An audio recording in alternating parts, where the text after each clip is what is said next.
Good evening, everyone. Good, thank you. I'm Vicki Wilkins. I'm the Dean of the School of Public Affairs here at American University, and I want to welcome you to this evening's annual Amos Perlmutter Lecture. I want to thank my colleagues Saul Newman from the School of Public Affairs and Michael Brenner and Laura Cutler from the Center for Israel Studies for their great partnership in bringing this conversation to you this evening. Tonight, we welcome Chancellor Menachem Ben-Sasson, Chancellor of Hebrew University, former chairman of the Knesset's Constitution and Justice Committee, and we thank you for being here with us tonight. I know you have lots of wisdom to share with us on these topics.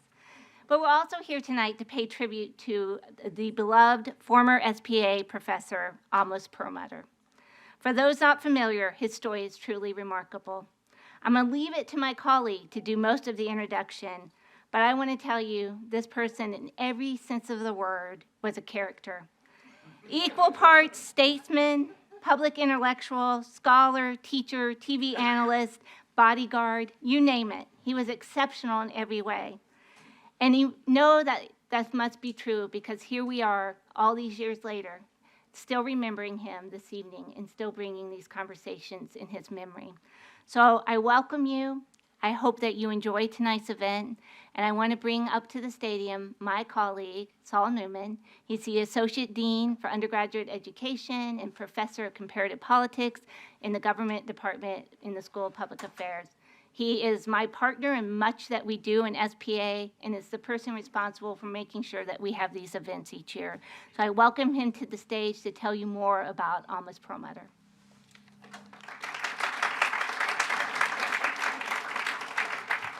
Thank you, Dean Wilkins. Before I make my remarks, I just want to say one thing.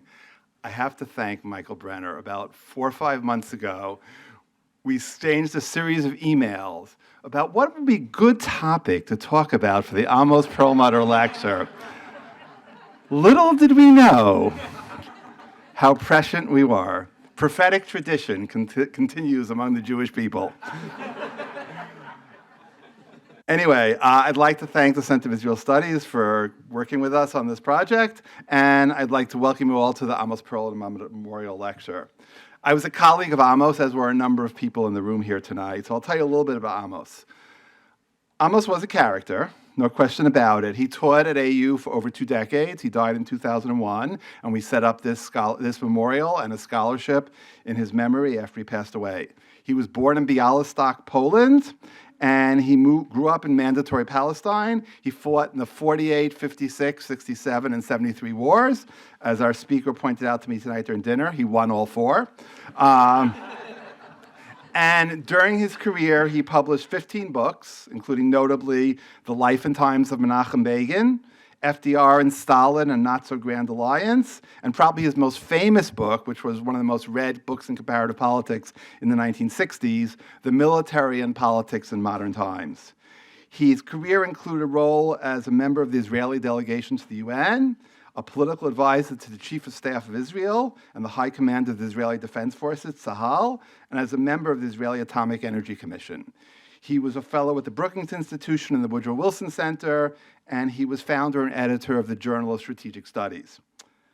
I always like to bring a clip of Amos, and it's up here on the screen. And I look every year for a clip that captures Amos the person, but also speaks to our topic tonight. So Eric has very kindly queued up the clip to 2 minutes and 57 seconds. It's a 1 minute and 9 second clip of Amos, and I think it captures a lot of the topic we're going to be talking about tonight. So Eric, the floor is yours. Can you remember what it was like when the Knesset was being created? Well, I tell you that I will never forget that I had an occasion. I was assigned as a guard to General Igal Alon, who was commander of the Palmach, to the opening of the first Knesset in the Jewish Agency buildings in Jerusalem. And I remember the opening of the Knesset, the swearing of President Weizmann, Ben-Gurion. I remember Menachem Begin was the only Knesset, only elected, the first time that all Israelis saw the former terrorist or revolutionary walking from the synagogue Yeshurun to the Knesset building. And it was quite a commotion, because everybody came with cars and he walked he liked the drama of it. And I remember the debate over the Constitution. You know, what sort of Constitution? There would be a written Constitution, unwritten Constitution. And I remember the Ben-Gurion, the short, stocky man with a wily hair speaking. I was there the first day of the opening. Thanks, Eric. What do you remember? So there are a couple of things. I always thought there was one thing about that was relevant tonight. It turns out there are two things.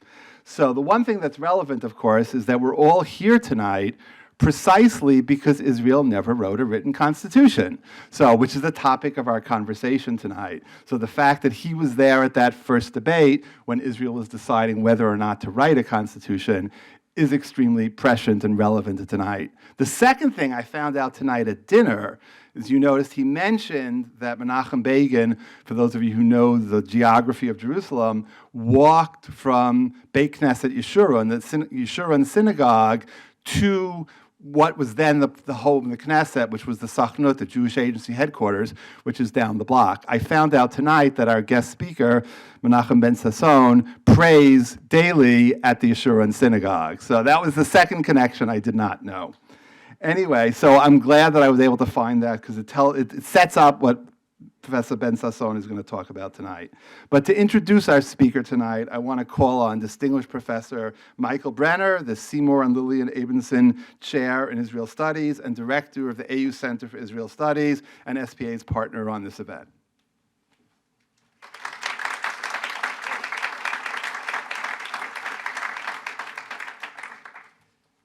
Yes, thank you so much, Provost Starr, Dean Wilkins, Associate Dean Newman, dear Lillian Abramson, ladies and gentlemen. You don't tell the people of Israel. Of course, that was all necessary build-up for the lecture tonight, what happened today and in the last weeks. Anyway, we had no idea that we would be meeting on a dramatic day, and I don't want to take it lightly, as was quite a dramatic day, dramatic weeks, dramatic months, and unfortunately also more to come, as we know. But there's a pause, and we'll see what happens. But first of all, I really want to give my heartfelt thanks, as always, to the School of Public Affairs for our wonderful cooperation, which has been going on for many years now, on this Perlmutter lecture, a really remarkable annual event. And as director of the Center for Israel Studies, it is my privilege to introduce our speaker today. I also want to thank the Washington College of Law for their co-sponsorship. And as I already said, we meet today in times of crisis in Israel, and in fact, a crisis which is probably, which Israel has never seen in that way. In the 75 years of its existence, which Israel will celebrate in a few weeks, Israel has faced wars, Israel has faced intifadas, Israel has faced waves of immigration, economic crises, but never before has Israel faced the imminent danger of civil strife as it does today. We heard it today from Prime Minister Netanyahu. We heard it from President Herzog recently, who said Israel is in danger of breaking apart. There are many reasons for this situation, and of course, one of them, maybe first and foremost, is the unsolved issue of Palestinians and Arab citizens in Israel as well.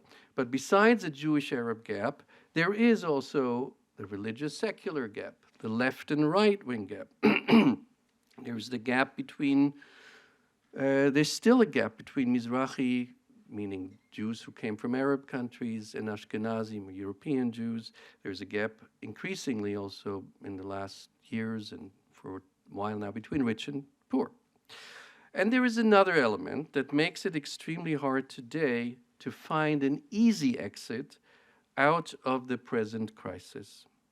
In his visionary book, The Jewish State, the founder of the Zionist movement, Theodor Herzl, wrote, "One of the great commissions which the Society of Jews will have to appoint will be the Council of State Jurists. These must formulate the best, that is, the best modern constitution possible. That's what Herzl said in 1896. As we know, after the real Jewish state was founded in 1948, Israel can be proud to have reached so many important achievements, from great educational institutions like the Hebrew University to being called the startup nation. But a constitution was not yet among Israel's big achievements. So many of us may ask today, what if Israel had a constitution today? And why does it not have a constitution? Might the present dilemma perhaps lead to Israel drafting a constitution? Or does, as some might argue, or does Israel actually have a constitution, which is the sum of its basic laws?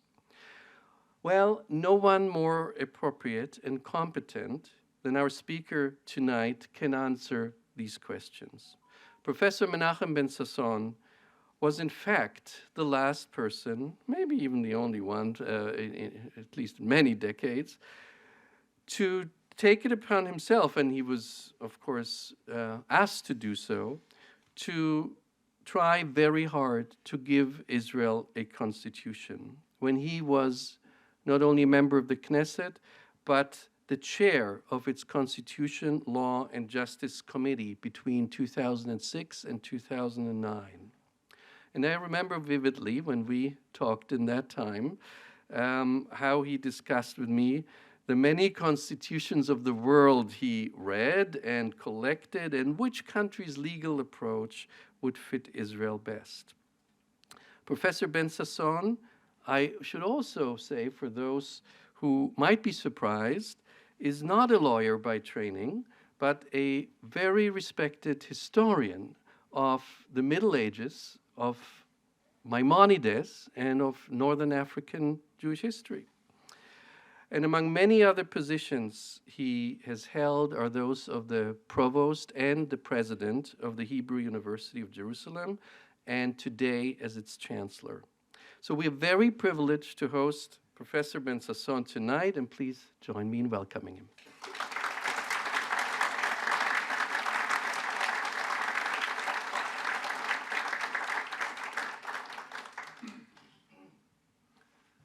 Good evening to everybody. Dean Starr, other dignitaries, I am humble and moved by your presence. It took years and events of the last 2 months that Constitution will go back to become a topic of interest. I remember myself trying to preach on it, convince people in the streets, go to sessions.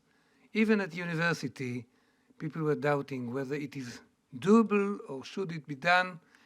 And I was never sorry, as I was in the last 2 months, that we failed to write it at the end. So we finished the work. I can give it the not happy end.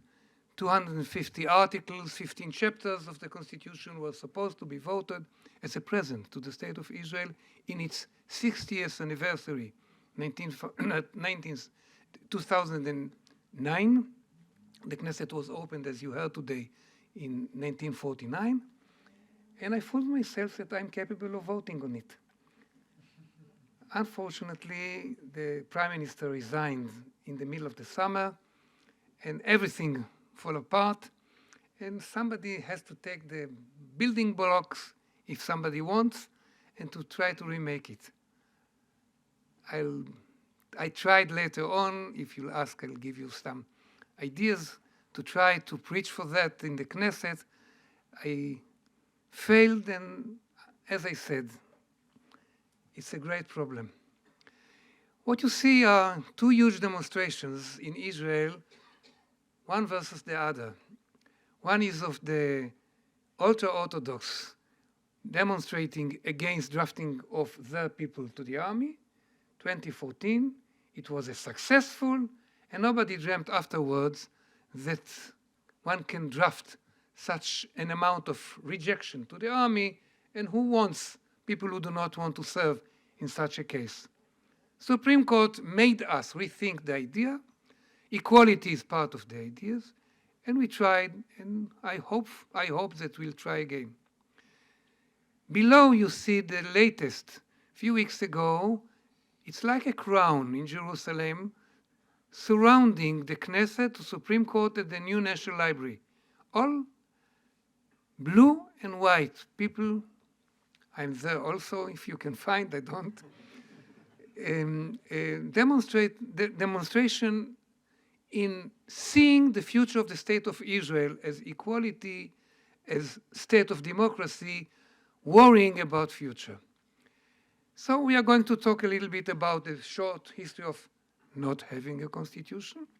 We'll move to the basic laws, the basic changes, the frequent changes, amendments, and what is the toll that we paid through the changes that we have made through the years, hundreds. And we are about to do more in the coming weeks. The so-called 1992 revolution, and then the current events of the last month. I tried even to make it updated until today's afternoon, the announcement of the Prime Minister. We were accepted to the family of the nations in condition, like any nation.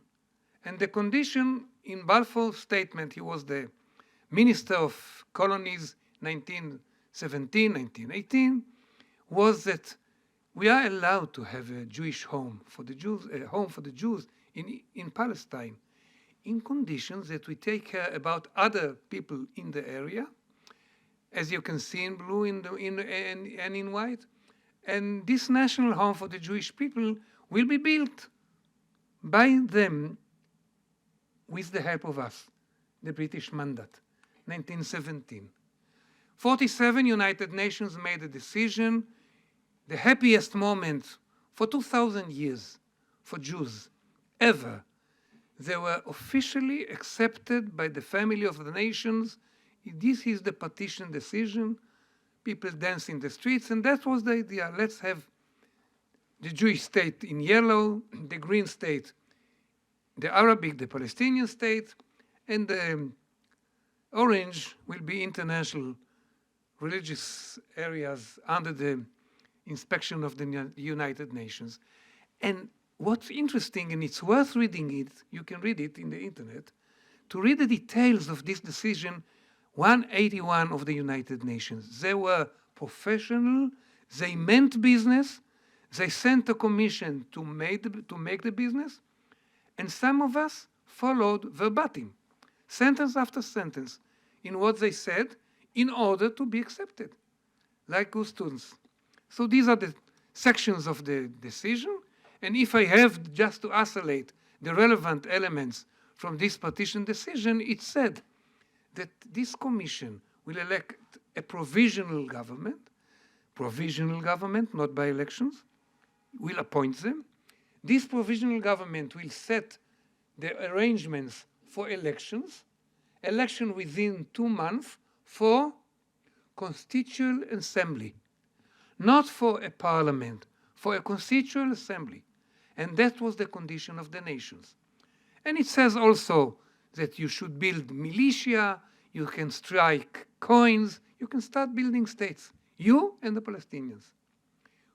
We grabbed it, our neighbors rejected it, and the other condition, as I said, dealt also with the content of the idea of the constitution that is going to be written, taking care of the minorities, be careful about egalitarian rights, as one can expect.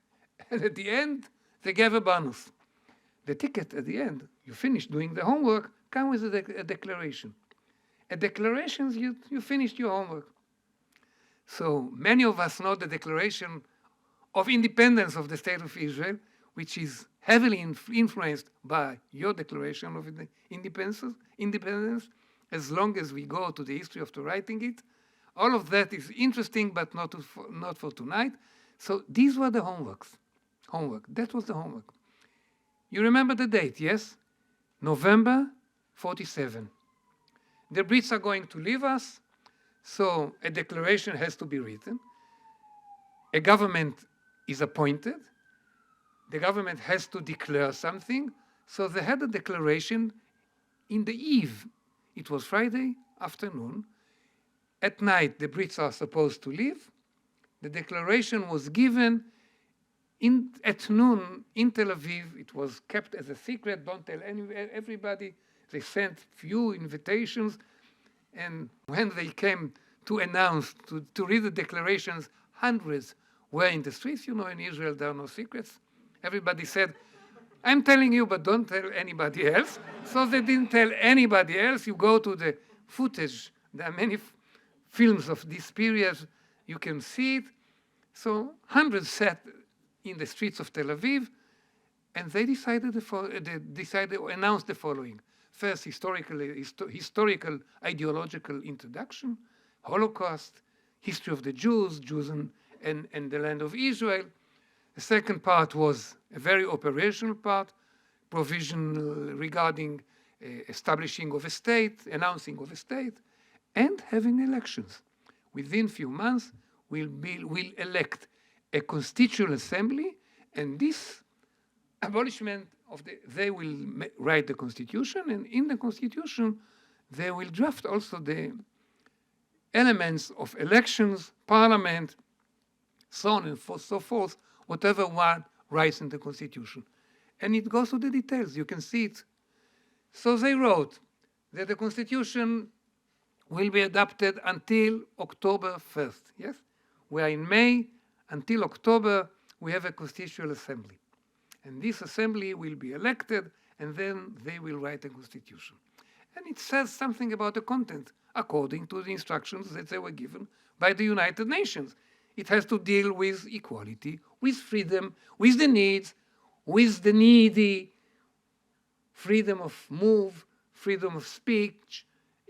Whatever constitution is expected to include is written in this declaration of the State of Israel, written in May 15, 1948.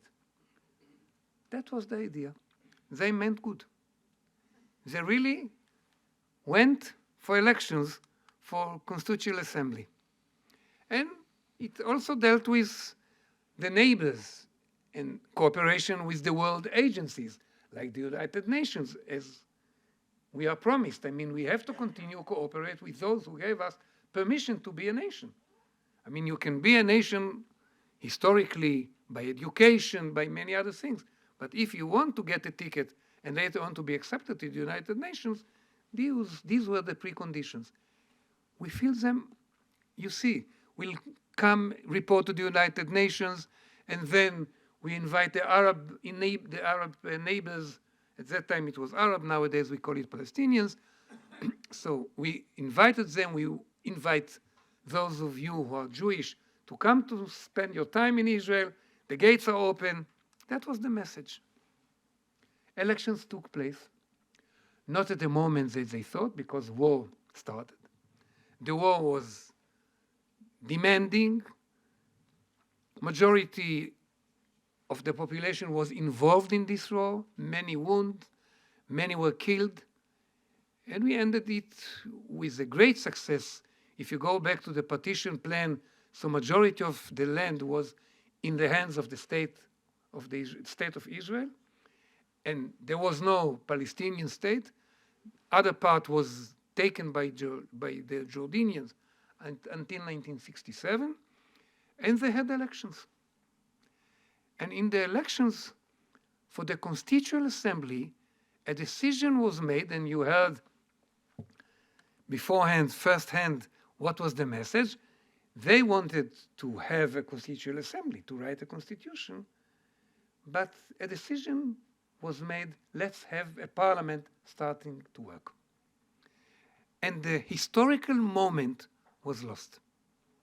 You can say that 1776 is a historical moment, yes or no? Brits, yes, it was. And the result is there. In many countries, there is a historical moment, the fall of the walls of Berlin. You rewrite your constitution. It's a paradigm of a good constitution, very detailed and a very interesting one. And there are moments that you lose. You go to war. It's a question of death and life. It's a question of future. So Brits left, and left part of it in the hands of the Jordanians and some other from the Arab leagues. And small people were successful in the war, as I said, and went for elections in January 49. When the election was over, and they had now a result of elections without a constitution, the question is, what do we have in our hands? So the floor decided that since we have to start running a state, we cannot continue running according to the British laws. Part of them were annulled already in 48 at the beginning when the Brits left, but it's not enough. And you must run a state, the business, the economy, the coming Jews knocking on doors, waiting to come more than came beforehand. So they made it as the following. The whole country is one region, not divided to regions, and each region elects its representatives. The elected body is elected by proportional relative results. It's one chamber, not two chambers. The reflection of the results is actually the reflection of the government. The government is made as a coalition with the consent of parties who would agree to the main principles that the big party decided upon, but not necessarily the big party, but the parties that can make a coalition, and the others are the opposition. They are not playing in the full game that the others play. And what about the constitution? So here is the structure. So we have the ministers, the constituency, we have the legislator in the yellow, and we had just judicial systems that was already elected in the times of the Brits. So many of the deep building blocks of the state, of the Jewish state, were built during the years of 1917 to 1948. They knew that we are going to have a state. Therefore, they dealt with the economy, they dealt with the money, with the agriculture, with the drafting of the soldier. Part of it was illegally, part of it was with the help of the Brits. But at the end, they finished with this structure, which is very simple. It's a primitive reflection of the British system, because it's one chamber, it's one region, it's proportional. And here is the problem I want to emphasize now, and now you understand the power, the importance of the judicial element. You do not have balances here. You have the legislator, which is actually the reflection of the government, and vice versa. The government is the power. Everybody wants to be in the government, the ones who run the business. But at the same time, this floor of the legislator cannot rebel because they are run by the government. It's a back-to-back reflection of the structure that is made according to the elections, the proportional results of the elections. So who's going to control the government? Is an option that a head of committee invites a minister to report to the committee and rejects him. He's in the same party. Tomorrow he's not head of the committee. At least he's in danger. Maybe there is an option that the opposition is inviting the government. But only one committee was given in the hands of the opposition. If you have the power, you share the pieces among the ones who are starving, namely your people, not the others. So, and the other result, many times, you give disproportional power to minority parties. Why? Because if you want to build a coalition, sometimes you need a small, tiny parties in order to fill the gap. You have 60 or 59 and you want to make it. We have, I didn't mention it, 120 members of the House. So you want to make a majority, 61. In order to make it, you have to buy. You buy not necessarily with money, you buy with other values. They care about kibbutzim, about the agriculture and the kibbutzim. They care about the drafting of the yeshiva kids. They care about budgets to the communist schools. They'll come to the government, and the price is relatively small. The question comes later on, can you justify it in front of the law? It's not by chance that we do not have equality in many of the laws, because some rejected it because there is no equality. It has to be a Jewish state. So whenever you talk about Jewish state, what about other minorities? Are they equal citizens as individuals? For sure, they are far from being equal when it comes to be a group. Arabs, ultra-Orthodox, LGTB, and many others. If you are a minority, you have to fight for your rights, and it's not simple whenever you make a coalition. You can get a lot when you negotiate. You come to the table, you'll get a lot, even if you are a tiny, less than 1% party. 2 years passed, they tried to write a constitution. Around 15 constitutions were on the table at that time.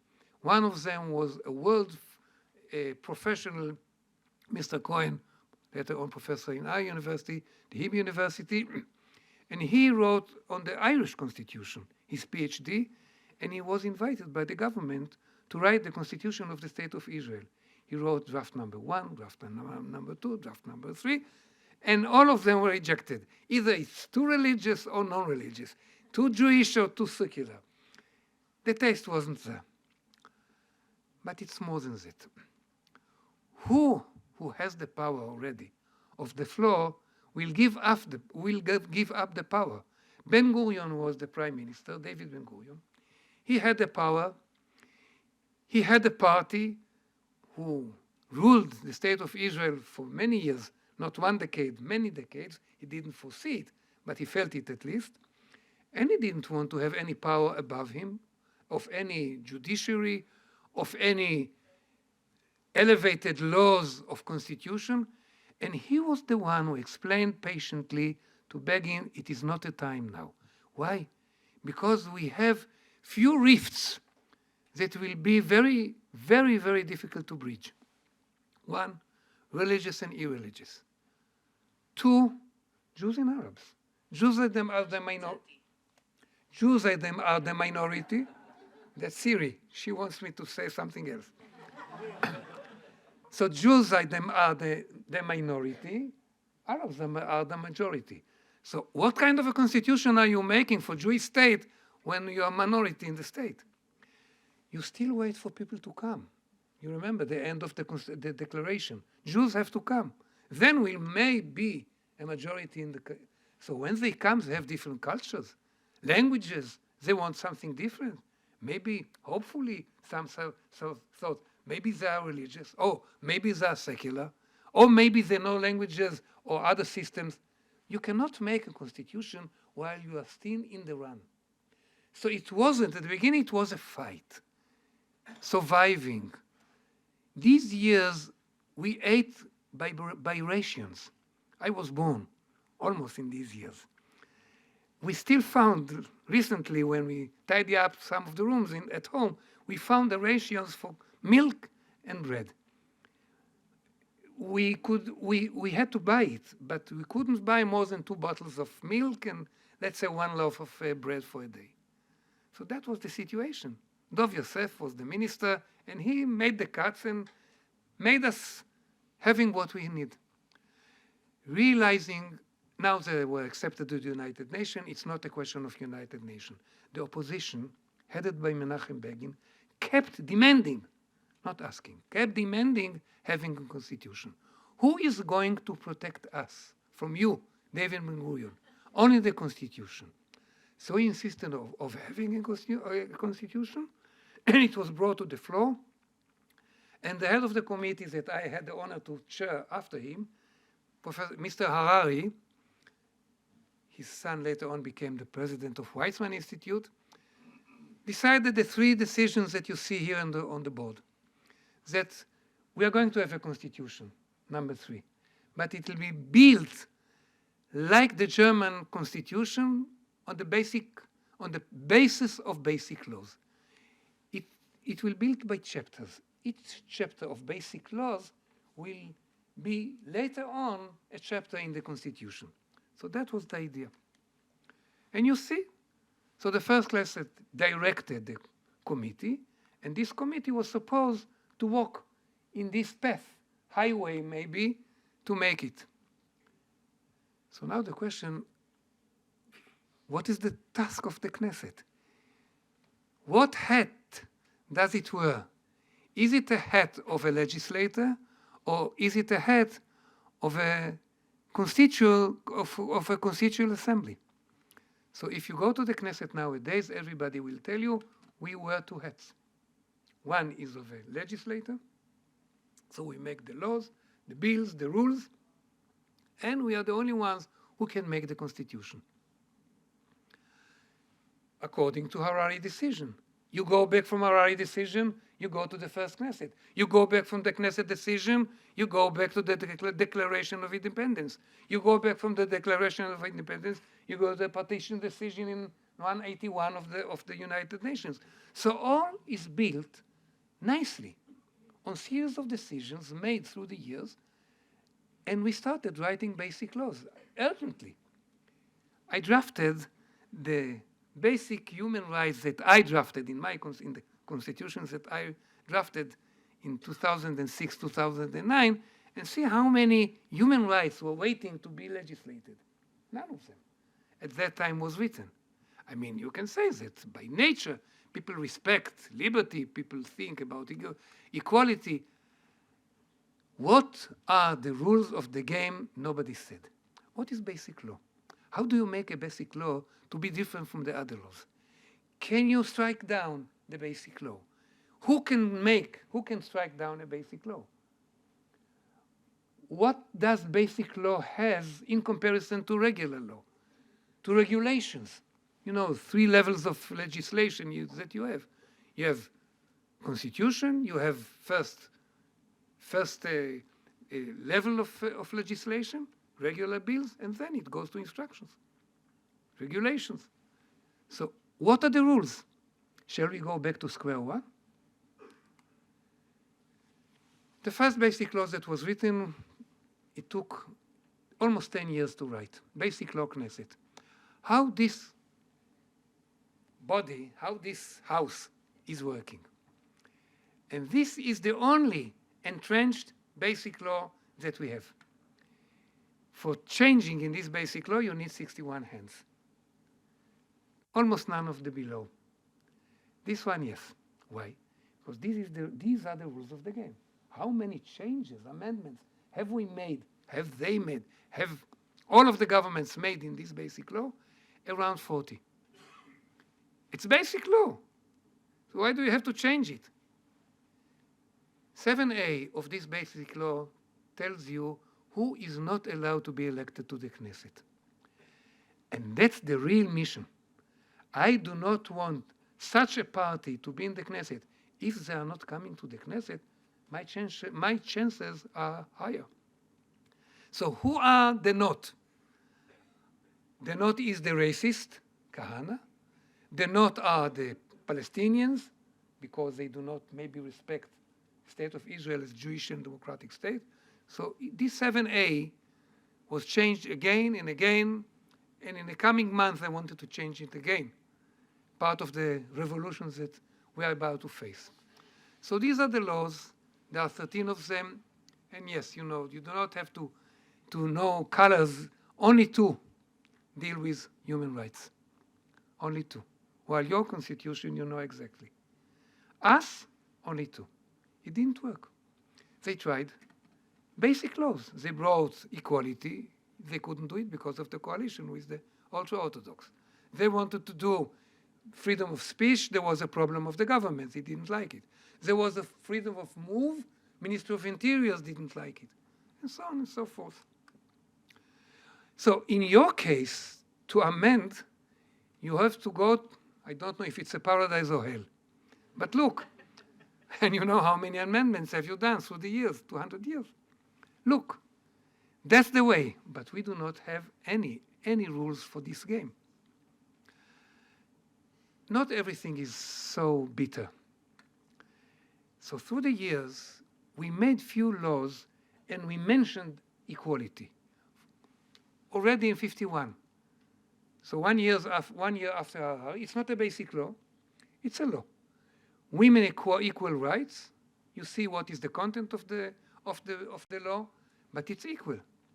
National education law specifies equal education. Equal opportunity to work was written in 88. So equality at least is mentioned, but not in basic laws. Why not in basic laws? I already mentioned. And then came Deus ex machina, came God. 1992, there was a coalition that enabled writing the two basic laws that we are going to read now. Basic law, human dignity and liberty, and the other one, basic law of freedom of occupation.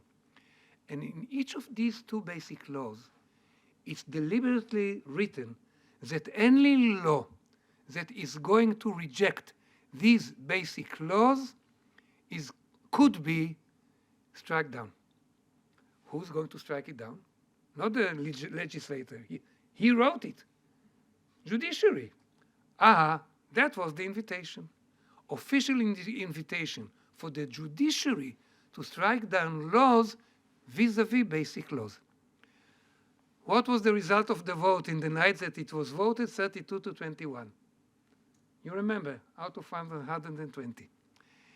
A few years later, in 94, they reread the law, amended few clauses in it, and then it was 75 to 0. I mention it because nowadays, some of the people say, what's the value of this basic law? Nobody voted for it. It was like thieves in the middle of the night that did it. No. It was done after years of work. And next time that it was amended, voted again, and changed, it was 75 to 0. You do not have many laws voted in this majority. And you see, they even dared at that time to go back to the Declaration of Independence. Not to mention equality, no, but it's for reaching the goals of the Declaration of Independence and to serve the state of Israel as a Jewish state. And this is the limitation clause saying the following: there shall be not violation the rights under this basic law except by law befitting, now three conditions, befitting values of the state of Israel, enacted for a proper purpose, and in the right measurement, right proportions. These are the three conditions. You can strike down a law rejecting basic law, human dignity and liberty in three conditions. And you can. You actually invite it. If there is a law that answers these three goals, you can strike down. If it is not answering, you can strike it down. How many times did Supreme Court strike down laws rejecting this law? And the next one is one case, I'll mention it. 20 times since 1992. So 30 years passed, and these were 30 times that laws were struck down because they rejected human rights and now freedom of occupation. The beginning is the same, copied and pasted. They also mentioned the way except by law befitting and so on and so forth. To this one, they even gave a procedure in clause number 8, enabling you to vote 61, to have 61 votes if you want to try to reject this law. And once it was voted, that was an issue of non-kosher meat imported to Israel. It was the interest of the Muslims and the Jews. According to this law, you can import as much as non-kosher meats that you want, and they rejected it by making the law against this basic law in 1994. So this was the revolution in 1992. And from then on, Supreme Court find ways to discuss usually regular laws vis-a-vis basic laws. That was the usual. But Supreme Court never struck down, never struck down a basic law, up to now. It might happen. It might happen because if you have a non-constitutional constitution element, it goes back to a justice in Chicago at the end of the 19th century. He taught us that in this case, if it doesn't serve constitutional values, you may rethink whether to strike it down because it rejects constitution by a non-constitutional article, even if it is a constitution. The condition could be, for example, if you made it in a procedure that is not befitting a basic law. You didn't vote to it in 61, for example. Oh no, it's basic law, but by the title. It is basic law for making you awakened when I'm lecturing. I mean, it's important because there are maybe 70 people, but one is falling asleep, maybe not yet because I'm shouting. But for the one, you make a basic law. And they made it, this government started its service with making a basic law for a criminal. I mean, he defined himself criminal. He admitted this, that he made this problem. He took the money from income tax and so on and so forth. They made a law enabling him to serve as a minister. Now you have a basic law. In common terms, he didn't mention the name Deri. That's his name. You don't have to remember because we do not speak about specific examples. But we do, whenever you do a personal law and you make it in this way, it's a question about the procedure. Is it basic law? Or if it is rejecting values, permanent values, you decide that from now on, justices will be elected only by the government. I mean, it's the right thing, they have the power. In the States, it's okay. You have 2 chambers, you have proportional elections, you have this kind of emissaries to elect the president, the electing body, and you have a president and a house. We do not have it. So what are our checks and balances? If you decide that the government elects the justices, so who are the justices? Your people. How are they going to review your decisions tomorrow? Not only laws, any decision, any procedure. You decided to confiscate, let's take the new apartment of Professor Brenner, to confiscate it, so they can take it. The first case brought to court in Israel, 1948, 4 months after the Declaration of Independence, was a person from Tel Aviv that the Minister of Finance confiscated his apartment. He said, why did you do it? He said, we need it for the ministry office. You don't use it. We checked after you.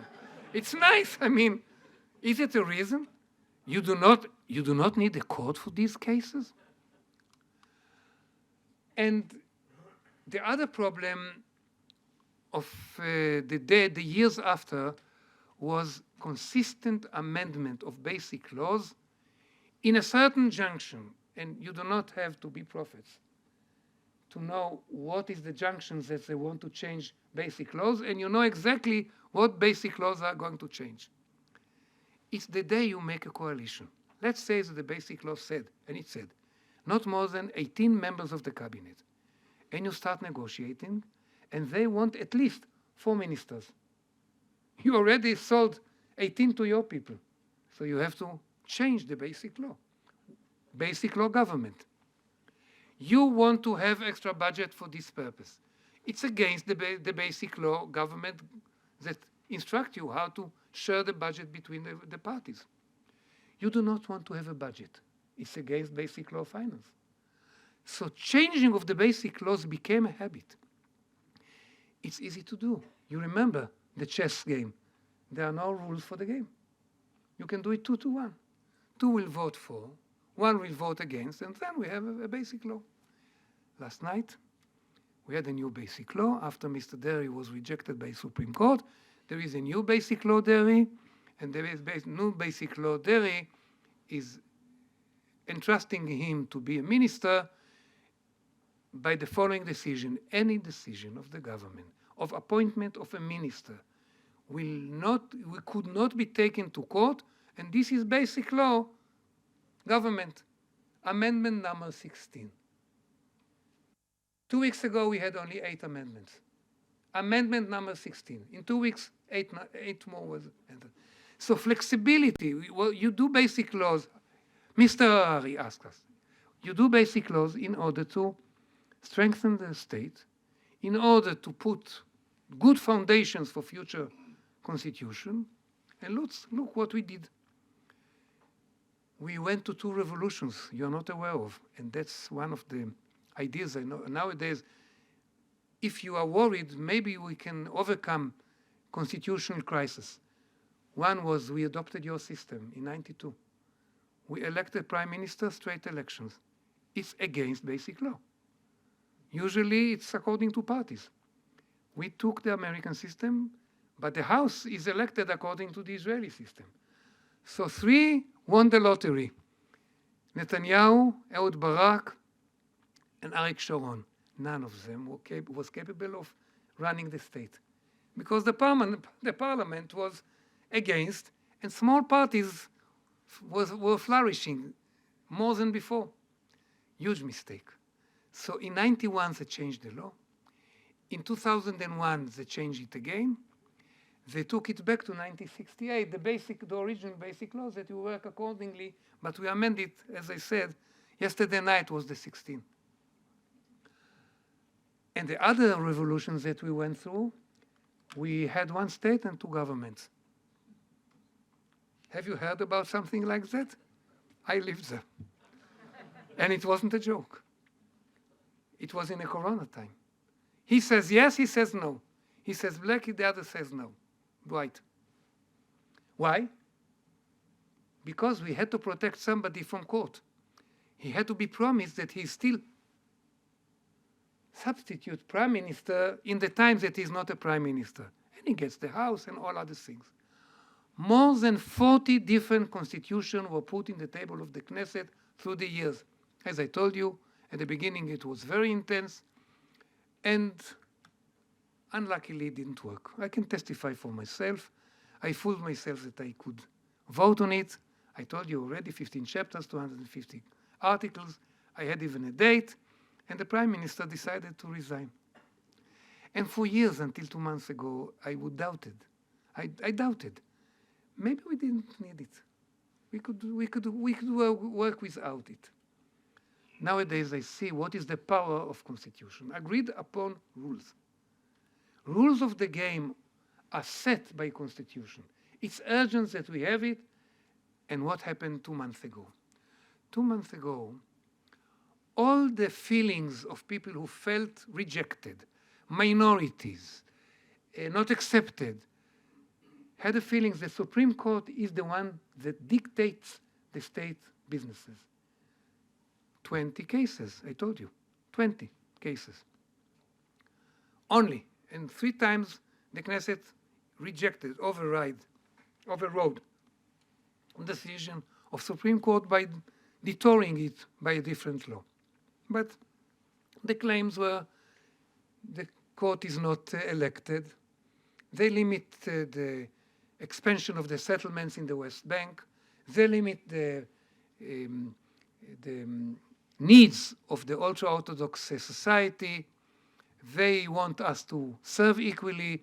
They are not taking care of our special needs, education needs. And there was a resentment of, at the most, 2 precise circles. One was the ultra-Orthodox, and the other one was the national Zionist religious party that is represented mostly the West Bank settlements. And they accused the court to be serving the left and not the right with the liberal ideas of Supreme Court whenever they protected. For example, and I deliberately take this example. I know that it's rhetoric. There is a place, settlement in the West Bank, and there is a school there. Ultra-Orthodox school did not accept part of the girls from the Orthodox society. Why? Because the parents came from Arab countries, not the parents, the grandparents came from Arab countries. They are from the Sephardi elements. And this is Western school. So who's going to protect these girls? Supreme Court did it. So is it pro-Orthodox, pro-ultra-Orthodox, or against Orthodox? It depends who's the case you ask. This is one example of interference of Supreme Court. And here is verbatim the message of the Minister of Justice of the State of Israel 3 months ago. I'm writing this set of laws in order to achieve, one, change the composition of the committee for the selection of justices and give the government the majority of the committee. Two, to strengthen the authority in the position of the legislature against, he's the enemy, against the Supreme Court through significant limitation of judicial review. No more judicial review as it used to be. Stop reviewing us. We know what is good because we got the votes and we got the power. Three, to limit the use of reasoning and reasonableness in the decision of court. I mean, you cannot say that it's not reasonable that a criminal will serve as a minister in the cabinet. That was the last decision of the Supreme Court, and they are not allowed if these changes are moving. But it's not one law. So let's say, to achieve it, we can change the structure of the judiciary, and it's enough. You have different judiciary. They are not interfering. They are not using reasoning, and they behave. They are the ones whom we elect. It's more than enough. So change it and go home. There is another option. Let's go to the legislature. Give them more power. They can override the decisions of Supreme Court. 61 will, let's say 50. 61 will be enough to override the Supreme Court. It's a small majority. It does not reflect values of democracy, if you want to reflect many ideas, but that's another idea. So this one will be sufficient. There is another option.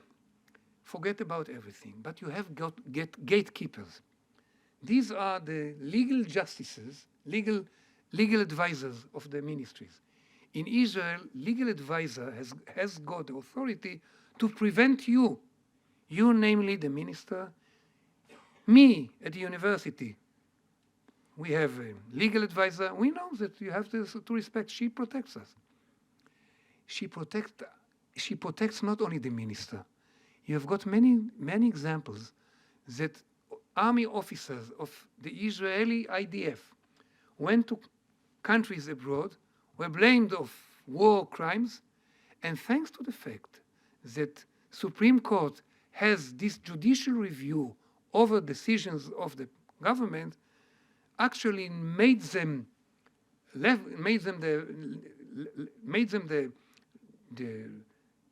option of going without being blamed, and they didn't even stand in front of court. They didn't have to I mean, the police released them in the airport. They could go back home as every other citizen. So it is a case that either the judiciary or the legal advisors are the gatekeepers. You remember how balanced is our system with the chamber and with the government. The problem with this government was that, yes, changing and limiting and granting more power to the Knesset and then stopping them from using sovereignty. And now be patient, you can see, and later on you can get the slides if you want. Ma nishtana before Passover. What's the difference? We used to have 9 members of the committee for selection of justices. We used to have 3 justices from the Supreme Court, 2 elected by the Bar Association, 2 elected by the Knesset from the coalition, and 1 elected from the opposition, and 2 ministers of the government. You counted well? Who's got a majority? The government. They have 3 plus 2 plus another 2, yes? So they have a majority. But there is another law, I had the honor to write it, saying that you cannot appoint a Supreme Court justice unless you have 7 votes in the committee. So in this case, you have a veto. You do not have a majority. But the others who dislike this justice because he's not trained enough, or she's maybe too much whenever it comes to be too liberal, you don't like her, fine, you need 7 votes. So each part has got veto on the other. So when you appoint a justice for the Supreme Court, it must be a result of a moderation, of an agreement. We are running out of time, so I'll finish in 2 minutes. You can see that they changed it to 9, but the government, they took off the Bar Association. The justice says is only 1 Supreme Court justice, and the 2 others are appointed by the Minister of Justice. And then it comes to the Knesset members. You have got 3 to come from the coalition, and then it comes to the ministers. You have 3, so you have got a majority. And there is now a softened idea. It was 4 days ago, and this one is also left us with the majority of the government. So you end up that the justices are actually the yes men or women of the government, otherwise are not elected. Now it's publicized that in chambers, the Minister of Justice said, I want one thing only. Forget about all the changes that I want to make. You'll see them in a second. They announced they are going to have 4 major changes. Yes, suspensors and belt, to make sure that the pants are still on your feet. So the change, he said, for us it's enough that we change the structure of the committee, but we insist that the majority is in the hands of the government, and 2, wait until we elect 4 justices, and then we are done. Wait until we change the world. That's democracy. Now, judicial review, I'm not going to it now. You can ask me later. Here are the elements of the judicial review that change it. You're not allowed to have a judicial review on most of the laws. You can immunize a law before it is voted by making it protected by voting on it with 61 votes. The Knesset can override anything that was made by the Supreme Court, and there is no precedent in any decision of the Supreme Court. And then legal advisors are not more than advisors. From tomorrow morning, they are not gatekeepers. It's an option. He told you no, okay, you do yes. Or he told you yes, you do no. It became an option. So we killed the gatekeepers, and they stopped the reasonable-based ideas. And there are more to mention, more ideas that come after. They want to strike down basic law, human rights, because it wasn't voted with 61. They want to stop the standing in front of the court. Nowadays, the standing is very, very liberal. No, you have to prove that you are connected. Nobody can protect you, the girl, from this settlement. If you're a Sephardi girl, you have to come. You have to plea. Otherwise, it won't go. See, that's another change. And they wanted to extend even the Knesset time more than it was appointed to at the beginning. So this is the initiative, and the legal advisors of the committee said, we never heard of a combination of such laws. They took the extreme from any system, systems of the States, system of Germany, system of every country. That was the message. No, other countries have constitution, other countries have balance of powers. Number two was they took not only the extreme, it's overlapping. They took means, they protect too much. And I talk also about the method, and with that I'm ending. Mistrust. Nobody trusts the prime minister, so they had to get everything in advance. They stopped any legislation in the country, not over the needy, not defense needs, no any of the promises before the elections. There was one track for the last 2 months. This, what they call reform, we call revolution. There was an aggressive process, not of a making of a constitution, no deliberation. I went 10 times to the committee, tried to talk. There are not many people who were the head of this committee beforehand. So I was among the non-many. I wasn't given a permission to talk, so I wrote a few articles in the newspapers that changed the rules of the game in the middle of the game, because usually you do it, as you can see, behind a veil of ignorance. You decide now, but you start.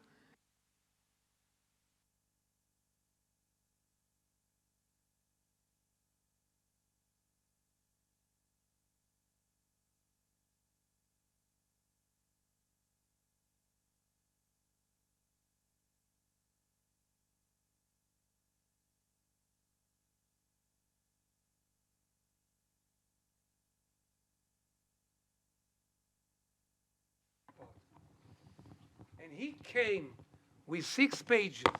You can read it now in English. 6 pages. He called it People's Directive. 60 articles, taking us from the beginning, from Aleph, from A to Z, starting with basic law. What are the rules of basic laws? Secondly, how you make a regular law, who has the permission to override, who has the permission to strike down. This is the initiative of President Herzog. And if you asked me 2 weeks ago, I may have said that it doesn't have any chance. I'm more optimistic today. A, because we saw the results of the demonstrations. We have a pause, not a stop. But a pause is something, because the Minister of Justice knows, and he said, we are not going to have this revolution. It stopped, and we are not going to have it. So he realizes that it was a real problematic procedure and a real problematic combination of laws. And he knows that if we stopped, we may not have an opportunity to continue, and it's good. But maybe now the discourse comes back.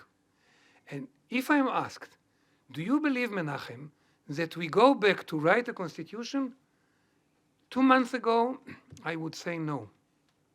Fight, yes, but not a constitution. Nowadays, the negative part of the demonstrations is not over yet. But when it is over, you need something to fight for. And that's the positive part. So we have our draft waiting, maybe, under the dust, to be taken, removed the dust, and to reread it and vote in. Thank you very much.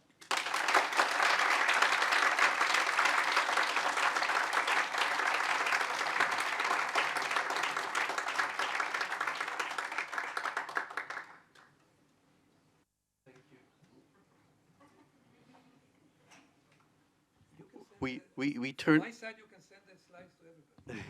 Sure. Yes, we need time to read. You know, we Ask yourself, why did you come today? You are right. we turn off the mics after 45 minutes. They automatically turn. I realize. So thank you so much for this amazing tour de force through the constitutional history of a non-constitution, and I'll just ask maybe 1 or 2 questions, because I'm sure we have such a large audience. There will be questions from here. Let me start exactly where you ended. So you say maybe now at this very moment, because for those of you who didn't listen to the news this afternoon, by the way, so Prime Minister Netanyahu gave a speech today where he said he halts for now the process of the judicial overhaul, at least until the holidays are coming, Passover, and then the Israeli holidays are coming, Yom Ha'atzmaut, and the Independence Day, and the day of the all kind of other remembrances. But let me ask you the question: if this government, and I could, of course, hear there are lots of fears which you share. If this government has the power to write a constitution, is it a good thing or a bad thing? I mean, could it be more dangerous than not having a constitution? Bad. Look, I condensed for 45 minutes to 64 minutes in my presentation, so I have to be short now. No, the answer is I hope that this government does not write a constitution. I hope that we have elections in short time. Maybe it's not short time, but I hope. And I hope that when we have these elections, we still feel the bitter taste of not having a constitution. And this bitter taste that I tried to contaminate with others when I served, this time is a present. We have to keep it. And do you, and again, my question is just really very brief, and I see you can answer with one word if you want. No. But do you see it, I mean, as I said in the beginning, we have never seen Israel on the brink, and that's what Netanyahu said today, what President Herzog said the other day, on the brink of a civil war, actually. That's the words they use. Do you see a chance in all of those? I mean, what I think is all of those people coming out, hundreds of thousands. I mean, the whole country is only 9 million people living there, and about 10% of them are on the street. That's not what we saw, and I know the comparisons are always a bit difficult, but that's not what we saw when Hungary or Poland did it. But in Israel, we see, I would say, a sign of a lot of its citizens really getting out and defending their democracy. So I think that these are some of the greatest moments ever we had. Most of it was cultural, containing, behaved, very original, sometimes from time to time, set of demonstrations, organized. There is not too, I mean, yes, the Ministry of Foreign Affairs of the United States gave the money, as Netanyahu's son said 2 days ago. But beside it, the budget comes from Israeli pockets. People are concerned. You know, people serve in the army. People volunteered. You do not have a country of volunteering percentage of the population as us, as Israel. Once I even tried to make a new organization of volunteering and started counting numbers, huge numbers of volunteers. People care. The memory of not having a state is fresh. People learn about it, people know about it, and they care about it. You do not fight with a tank to protect the body. You fight with a tank to protect the concept of the state. And we were not failing in our education. So it's moving, it is a success, and it's not left and right. You saw all variety of people come to protest, except for the Palestinians. It is another story. So I do see, I wouldn't expect it to be a fight between brothers, a fight as you described. I could see violence here and there, but I think that it wouldn't go to somebody who take guns and shoot the other. Actually, I think what you just said is very important. Of course, about half of the Israeli population voted for this government, for the parties that make out this government. About half of the population voted for other parties. But what we see in the polls now is, well, maybe the two camps wouldn't be dramatically different, but we see that in the right-wing camp there is a considerable number of, especially Likud voters, who do not support the overhaul. Now we talk politics, so I want to assure you, Israel is very right-wing. And if you go to the opposition, it's still very right-wing. So don't fool yourselves or myself. It's if you are fine with it, it's fine. But you have to realize that Gantz and his party, part of the party of Lapid, is centered to the right. It's not going to be Mapai as it used to be in the past. Not anymore. No, actually, as for the poll, the Labour Party, which ruled Israel for the first 30 years, would not even make the 75 or 25% hurdle to get in.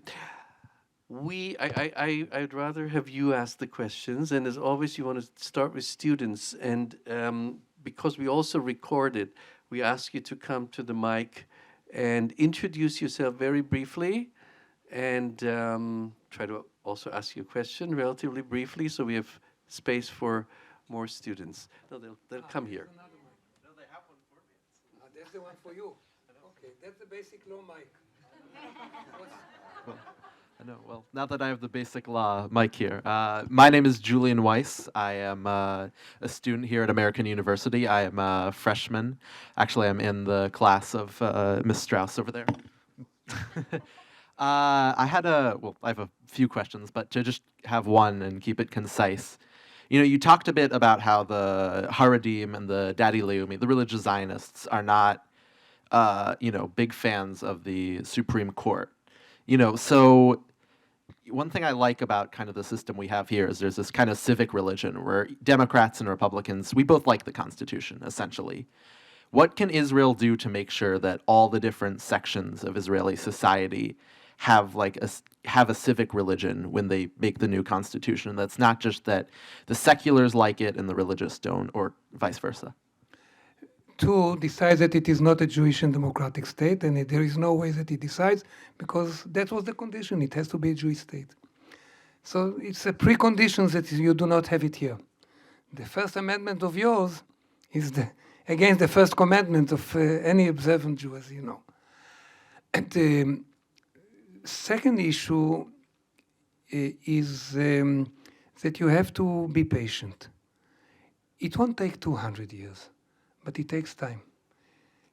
Even here, in 76, people still fought, and slavery was still among the habits. So not in one day. We are impatient, and we did already two constitutional revolutions. It's enough for the first 75 years, and let's wait for the nice process. Why was it very important at that time for me to write a constitution? Because I thought that in writing it, you create a new discourse between parts of the society.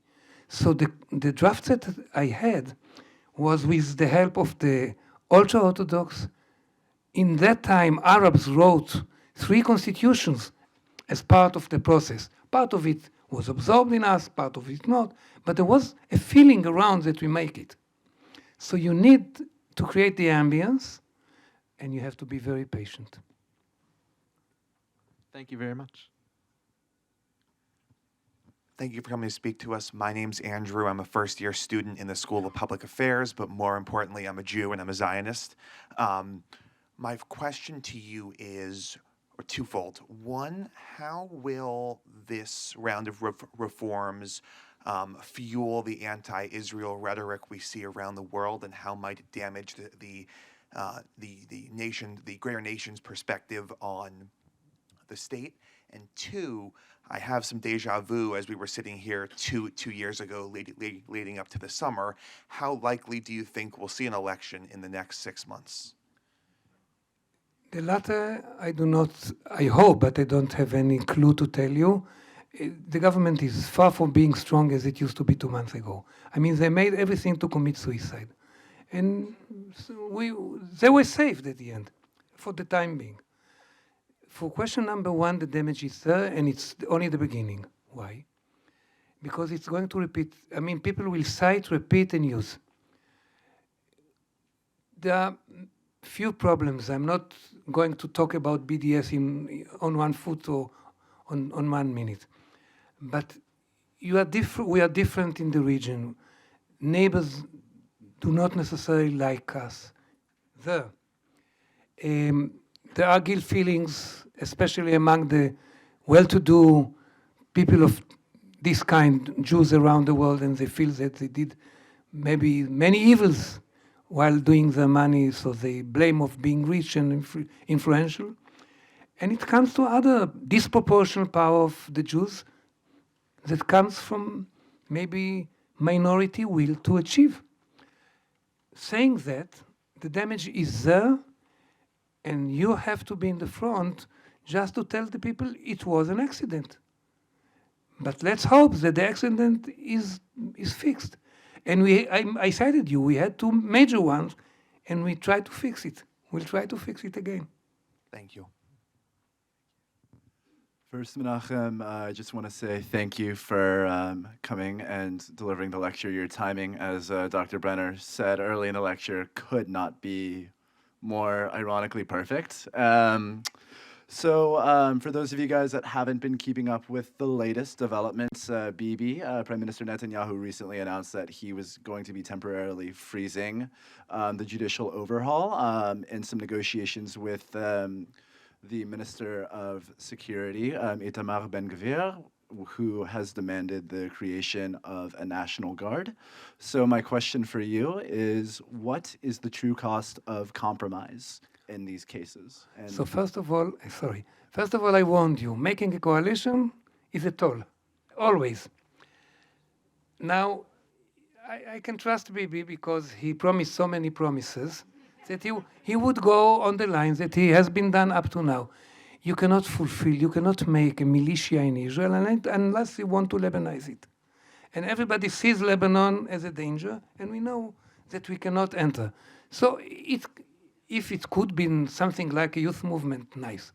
But if it is a mandatory service in this militia of those who do not serve in the army, then Palestinians will not join, and also Orthodox will not join. So the end of it is another cohort of policemen, which, let's say, they will obey up to a certain limit.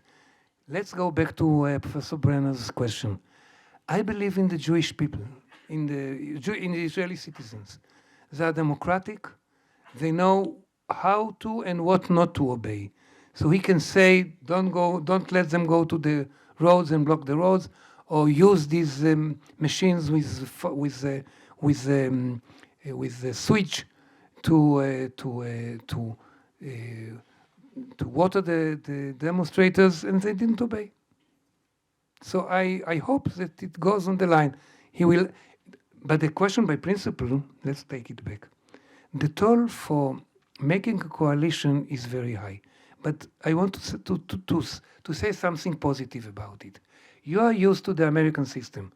One takes everything at the end, yes? We cannot afford it. We have so many cleavages in the society, I mentioned few.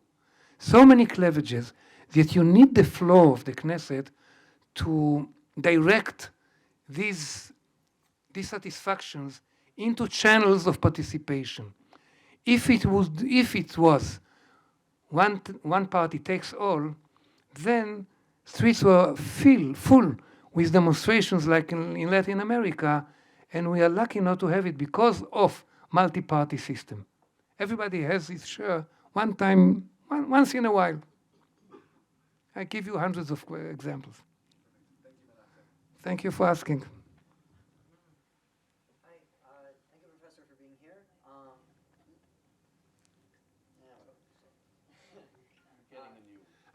Ask the right question, you will get the mic.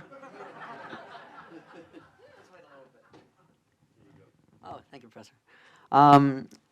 Mike, okay. Thank you, Professor. I'd like to ask a little bit about the presidency, because from just what I've seen in the headlines, President Herzog has become a lot more involved in this whole process than is typically expected or performed by an Israeli president. So my question is, what would you foresee as the future role of the president, possibly with the creation of an actual constitution? Do you think that the powers of the president could be expanded upon, decreased, or changed in some way in order to create a better balance of power? Right question. They tried a few times in the past, and the Knesset refused. Nobody wants power to be taken from his hands or her hands. So in this case, we tried to give more power to the president, and the whole trend is to take any power. He hasn't got any. You know, he can stick his nose only in the handkerchief. That's the rule. But in this case, he showed us, and he taught us a lesson, that whenever there is nobody around, he was around. And he actually could pay in his throne. People could reject his suggestions, and maybe it'll happen in the coming month. But for the time being, he did it in a respectable manner, in a delicate manner, and it's now on the table. It's not his, yes, it's the people's. So the people can take it or leave it.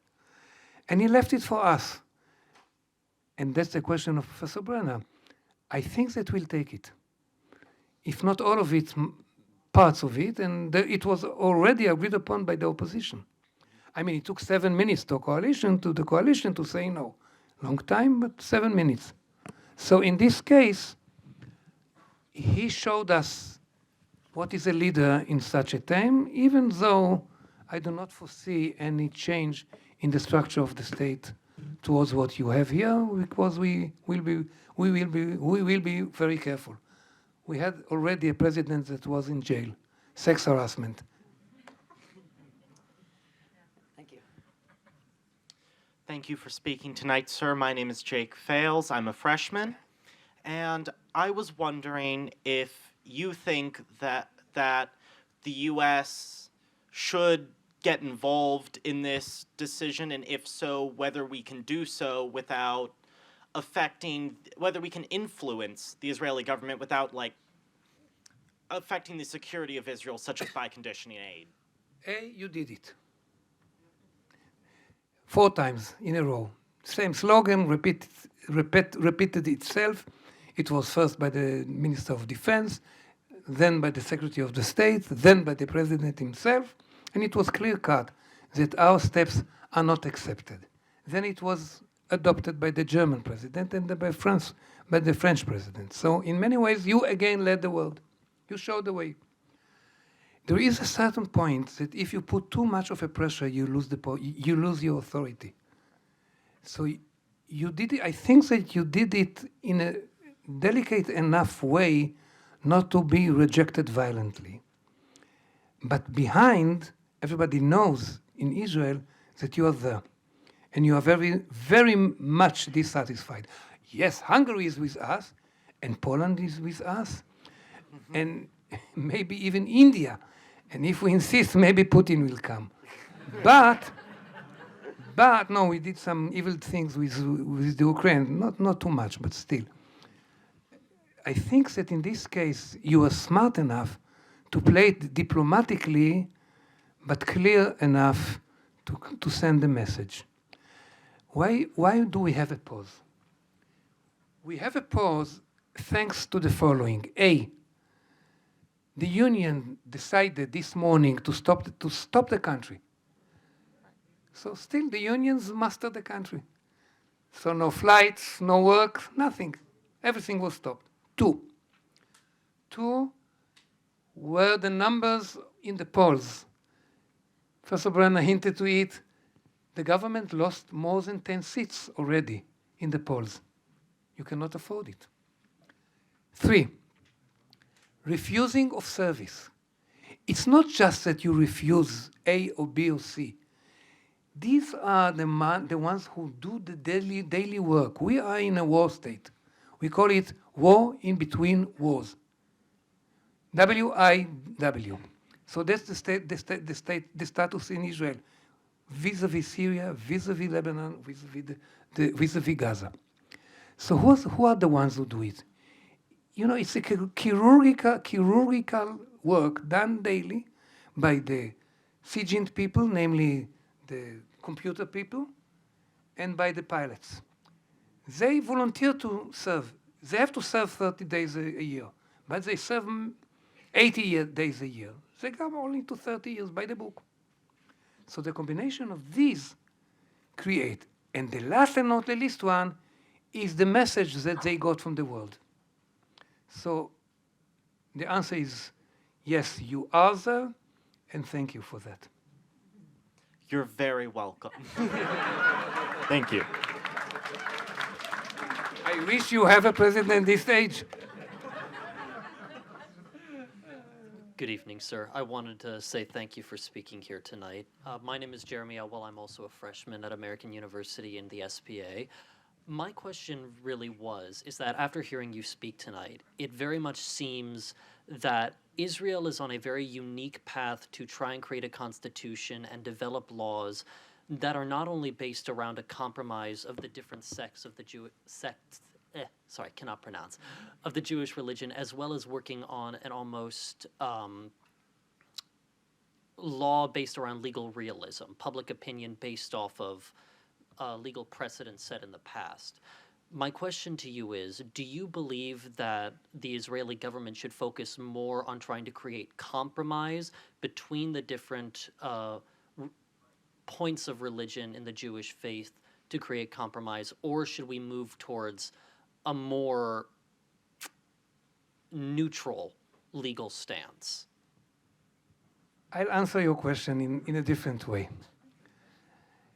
The Prime Minister announced in the first day after he was elected that this government has got 4 goals. Iran, against. Saudi Arabia, 4.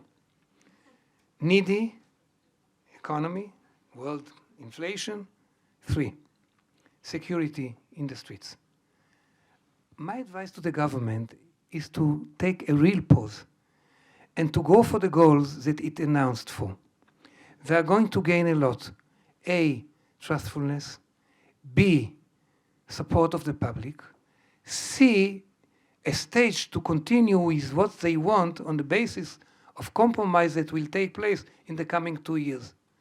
It will be a huge mistake if they start the process after the secular high holidays, namely after Yom Ha'atzmaut, because then the hell will be in the streets, and now we know how to do it. We practice it already in the rain. We know how to do it also during the summer. Thank you very much. Oh boy, it's my turn now. My name is Charles Simon. I'm a freshman here at AU, and my question mostly deals with one of my interests in history. I like to learn a lot about extremism in democratic governments to see patterns, how they rise, how they obtain power. And I wanted to ask you some questions on the current government and what it seems to be its sort of path towards that area of ideology.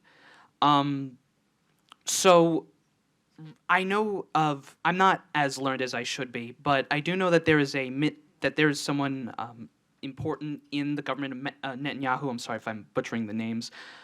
By the name of Smotrich, and he has a lot of controversial statements about Palestinians, about the government's actions, and his party has some, I believe, influence from Kahanist ideology. So my question is, if he or his ideas are to gain more prevalence in the government, do you believe it is by the outright increase of influence by his party, the influence of his ideas on Likud, or a different idea such as in other countries in the military? Do you think that that sort of could influence how the government is run, especially since the Israeli military is so unique in how it presents itself? There is an understanding among the world, and I'm sitting here in front of specialists, so I take the liberty at least of saying it, even if it is in mistaken way, that part of the science to autocratic regimes is absorbing the extremists.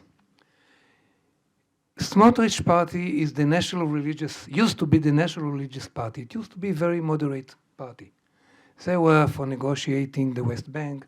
They were, yes. And they were really, as I said, really moderate one. It's not anymore, and he was enforced. That's the idiom. You can go back to the newspapers by the prime minister to adopt to his party Kahana student. And that's the minister of police. You said minister of defense. No, that's the minister of police. And he is not only, he was not accepted all along. The prime minister never want to take a picture with him. It's not my problem. I would take because I don't mind. I think that my name is strong enough that nobody will overshadow if the picture is taken. The prime minister never want to take a picture with him. He was rejected each time and again from being elected to the Knesset. But a miracle happened. And he was koshered in Hebrew. Yes, he was accepted. Why? Because a mastermind that wanted to save votes of the right and the extreme rights calculated that this minister, nowadays, at that time, he was indicted once. So this person has got, let's say, 20,000 votes, or maybe 100,000 votes. So it's counted. So he made Smotrich to take him. Smotrich is another problem, and I want all of us to share with the problem. While he is the student of Kahana, and he rejects any minority living in Israel, he softened his terminology, but he used usually to say killing the Arabs. That was the message. So Smotrich comes with a messianic idea that in the steps of messianic times, you do not have to consider nations' ideas. I started with the nations. We were accepted in condition. We fulfill the conditions. Oh, I hope that we fulfill. By the moment that we stop fulfilling it, I mean, we think that we're in a messianic time, okay, so God will help you. So in this case, you're not playing the political game. The problem is that he plays the political game for religious purposes. So the one is the extreme. The other one is the messianic. The combination of two is a fire that you have to be very careful. And here is the danger. If you look at the danger of this government, these two are the danger. Thank you. We'll get 2 short questions and 2 short answers. Okay, wonderful. Shalom v'todah rabah. I'm Dahlia Linoz. I'm a senior in the School of International Service. And I was wondering, up until this point, if you think Bibi has been on a completely detached from reality, or whether or not he's acting in a genuine path towards a political game, and how you think the protests will reflect that in the coming weeks if we've reached the height right now. First of all, I was sure that he will have a pause. I even shared it with my students and my friends, and it happened. Not because I'm a prophet, because I know that he considers, and he knows how many mistakes were done on the way, but he's a captive. He's in a trial, and he has to count his, not blessings, but at least to protect the future steps. And protecting it is by negotiating. So it's not only negotiating about coalition in the shadow. Here, there, in the horizon, there is a problem that he has to be careful with. Thank you. I think that he's calculated. Hi, thanks for being here. My name is Eli. I'm a senior at the School of International Service. I'm curious, in recent years, it feels like the hope of some kind of lasting two-state solution has kind of dwindled. I'm wondering, once elections do happen and potentially the pendulum swings in a new direction, do you think that could lend some kind of wind to the sails of a lasting peace agreement, or is that too much to hope for? Too much to hope for. No, I even specified why. Count hands and see that the Knesset, the chamber, has got a majority of right-wing people. And there was a government of Bennett. He wasn't a left-wing, he's not a center. Go to Lieberman. and then I specified the name of the other parties. So I do not foresee such a step for the time being. We need to be patient, and we are. Well, I just want to end with actually 3 more things than I had to give in the beginning. First of all, whoever says that our students don't know how to ask questions, I am so proud of all of you. This was really wonderful, and one after the other, and so many freshmen. So I really thank you. I also want to give a thanks to my colleague and partner, Professor Michelle Engert, because when we were talking, whom could we invite for an interesting lecture? Someone who hasn't been here. She said, Menachem. So my last thank, of course, goes to Menachem. That was really an amazing lecture, and even more impressive in the answers. And next time, when we invite you, we'll invite you to speak on what your actual expertise is, namely medieval history, North Africa, and Maimonides, the Rambam, and we'll have an even larger I wanted audience. to admit, I know nothing before the 7th century. I know nothing after the 14th century. And by accident, I came to this venue. I'm proud of being in this scenery for 3.5 years, and I learned a lot. I went out of the Knesset humble. It was a great lesson for me for the future, and it is a great democracy. Israel is a great democracy. And if I had doubts through the last 2 months, I saw it in many expressions. And I also, before you leave, as always, thanks to Laura Cutler, who worked so hard in the background. And Eric from our tech team, who has been always there in the background. So all of our students and interns. And Lisa Manning. Is she still here? Lisa? No? Okay. Sorry. And I hope I didn't forget anyone. And thanks again to SBA, Sol, and Vicky. That was wonderful cooperation.